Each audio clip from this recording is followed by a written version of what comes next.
아베 스승 거론 논란, 뭐 말 그대로 아베의 스승을 거론한 것 같은데 그게 좀 논란이 되고 있습니다.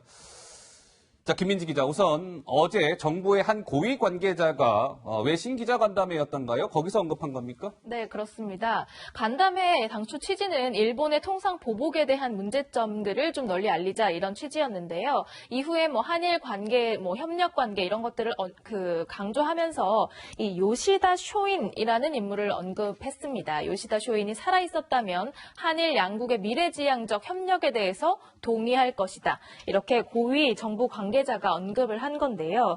문제는 이 관계자가 언급한 일본의 사상가 요시다 쇼인이요. 이 사람이 어떤 사람이냐에 대해서 문제점이 지적되고 있습니다. 이 사람은 한반도를 정벌해야 한다. 말 그대로 정한론의 주창자이기도 하고요. 조선 침략의 역할을 했던 이토 히로부미의 스승이기도 합니다. 아베 총리가 자신의 정신적 스승으로 꼽은 인물이기도 해서 이 사람을 언급한 게 적절하냐 이런 논란이 일고 있습니다. 네. 자, 첫 번째 그래픽을 다시 한번 주세요. 요시다 쇼인. 정부 고위 관계자가 어제 외신 기자들을 불러놓고 최근에 이제 일본 문제와 관련해서 이제 이런저런 이야기를 나누면서 기자 간담회를 가졌습니다. 제가 이 그래픽을 다시 보자고 한 이유는 그럼 이 정부 고위 관계자가 조금 전에 얘기한 것처럼 정한론자인 이토 히로부미의 스승이고 아베가 평소에 가장 존경한다라고 부르는 그 요시다 쇼인을 어떤 맥락에서 어떻게 얘기한 건지를 다시 한번 좀 보실 필요가 있을 것 같아서 다시 보자고 했습니다. 요시다 쇼인이 살아 있었다면 한일 양국의 미래 지향적 협력에 대해 동의했을 것이다. 이거예요. 자, 먼저 세 분 중에 정부 고위 관계자가 이런 맥락으로 요시다 쇼인을 얘기했습니다. 이 언급 자체가 부적절했다라고 생각하시는 분 먼저 말씀하시죠. 박정희 의원. 예.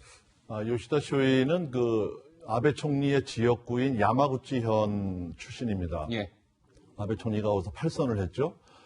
고이즈미 전 총리가 이런 얘기를 했어요. 내가 직접적인 비유는 아니지만 내가 요시다 쇼인이라면 아베 총리가 다카스키 신사쿠다. 요시다 쇼인의 수제자죠. 그런데 이 요시다 쇼인은 1850년쯤인가요? 그 페리 제도기, 미국이 일본을 침략했을 때 경제적인 이익을 갖고 가니까 그 이익을 보상하기 위해서 만주와 한국을 우리가 정벌해야 된다. 아하. 이런 것을 하면서 이제 사숙을 꾸려서 예. 제자들을 많이 기릅니다. 그러면서 그 제자들이 이제 일본 메이지 유신을 이끌어가는 정신적인 토대가 되는 사상가죠. 네. 그래서 이제 그 제자들이 이토 히로부미라든가 뭐 데라우치라든가 마사다케라든가 우리가 이름만 알면 이런 사람들이 이제 한국을 식민지로 만드는 데를 만드는 그러니까 일본 제국주의의 이론을 처음 만든 사람들이죠. 네. 그런데 이 외교부의 어떤 분인지 모르지만 일본 근대사를 조금만 읽어보면 요시다 쇼인과 이 한일 간의 무역 충돌을 언급할 게 하나도 없어요. 네. 아주 생뚱맞은 비유고 견강부회입니다. 견강부회다. 이 상황이 말이죠. 네. 일본의 그 300년 동안 도쿠가와 막부를 무너뜨리면서 이 메이지 유신을 이끌기까지의 그런 오랫동안 참았던 것들을 알겠습니다. 그 사숙으로 다 만들어서 갖고 있는데 예. 제가 올 초에 가보니까 섬찟할 정도의 준비성이 있는 사람들이에요. 예, 알겠습니다. 그런데 이것을 무역 관계에다가 사스마 번하고 조슈마 번 사초 동맹까지 끌고 나오면서 한일 간에 잘 지내야 뭐 세계 평화라든가 이렇게 한다는 알겠습니다. 이 외교부 예. 발언이 예. 굉장히 생뚱맞은 발언입니다. 자, 박정희 의원께서는 어쨌든 요시다 쇼인을 언급한 것은 견강부회 부적절했다 이런 말씀이시고요. 자, 우리 그러면 김민성 원장께서는 좀 어떻게 보시는지요? 예. 글쎄요, 결론적으로는 저는 좀 적절한 비유가 아니라고 봅니다. 적절한 비유는 아니다. 요시다 쇼인을 모르고 했는지 알고 했는지 근데 요시다 쇼인을 알고 요시다 쇼인 참 잘했다 이럴 사람은 한국에 없어요. 제가 볼 때는. 그리고 저는 사상가라는 표현에도 별로 동의하지 않습니다. 그냥 네. 이데올로그죠. 무슨 좋은 대단한 거창한 생각을 가진 그런 사상가라고 보기 어려운데 그러면 근데 저게 누구랍니까? 도대체 누가 저런 거죠? 근데 사실은 정부 고위 관계자가 누구인지는 밝힐 수가 없어요. 네. 왜냐하면 기본적으로 저 기자 간담회 자체는 이제 실명을 공개하지 않는 조건으로 네, 백브리핑 네. 형식으로 진행이 됐기 그러면- 때문에 뭐 네. 저희는 알고는 있습니다만 네, 네. 어쨌든 공개할 수 없습니다. 그에 대해서 전 정보공개입니다. 이렇게 예. 생각합니다. 예.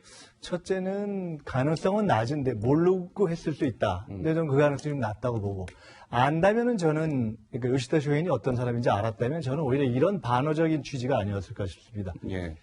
저런 사실은 일본의 제국주의의 이데올로기적 기초가 됐던 생각을 만든 요시다 쇼인조차도 결국 요시다 쇼인 생각대로 하다가 일본이 망한 거거든요. 네. 일본 제국주의가. 그 제자 뭐 이토 히로부미 또 아베까지 오는데 요시다 쇼인조차도 네. 살았다면 야 이렇게 하면은 꽝이구나 이렇게 생각했을 것이다. 그러니 이제는 한일 관계가 이렇게 가면 안 된다라는 반어적인 표현이 아니었을까 싶고요. 예. 뭐 본인의 정확한 지금 취지를 모르니까 이걸 뭐 출연할 이유는 없는데 근데 한 가지만 더 말씀드리고 싶은 것은 현재 정부의 누구도 또 당정청의 누구도 법여권의 누구도 요시다 쇼인이 잘했다라고 보면서 지금 이 국면에 대응하거나 그런 걸 비유로 들 사람은 없기 때문에 예. 저는 그 정도 사안이라고 봅니다. 알겠습니다. 이 사안은 걸 여기까지 좀 짚어볼까요? 요시다 쇼인 언급과 관련된 논란. 어쨌든 요시다 쇼인 자체를 언급한 것은 좀 부적절했다. 뭐 이런 의견에 좀 다 일치하시는 것 같고요. 근데 저는 예. 정부에서 심각하게 다뤄야 되는 것이 네. 사실 이분이 실제로 공개가 되지 않았지만 어떤 직위에 있는 어떤 역할을 하는 분인지 몰랐지만은 만약에 김민석 원장님 말씀하신 것처럼 뭐 사실 인용함에 있어가지고 취지는 달랐는데 잘못 표현한 거다. 원래 외교나 이런 분쟁이 있어가지고는요 말 한마디 그 자구 하나를 가지고도 굉장히 신중하게 선택합니다. 아하. 근데 이거를 완전 반어적으로 해석할 수 있는 형태로 이렇게 만약 표현한 분이라면은 예. 이분은 앞으로 뭐 기자 간담회 할 정도라면 상당히 지금 어떤 역할을 맡은 분인 것 같은데 중차대한 어떤 외교적 역할을 맡으면 안 될 분으로 이렇게 보이고요. 예. 저는 여당에 지금 보면 뭐 맨날 토착외국을 찾아가 죽창 들고 다니는데 아. 이게 정부 내 토착외국입니다 이런 식으로 따지면은 매달 여당이 하는 논리대로라면은 네. 저는 강하게 이번 문제에 대해서는 실제 진상 파악을 해보고 어떤 의도에서 이런 걸 인용한 것인지 네. 왜냐하면 저는 아까 김민석 원장님 말씀하신 것처럼 어떤 경우에 어떤 식으로든지 반어적 표현이라고 하면 모르겠으나 제가 봤을 때는 아니에요 반어적 표현이 요시다 쇼인이 긍정적인 의미로 언급할 이유가 한국 사람에게 없거든요. 예. 그래서 저는 상당히 우려스럽습니다. 알겠습니다.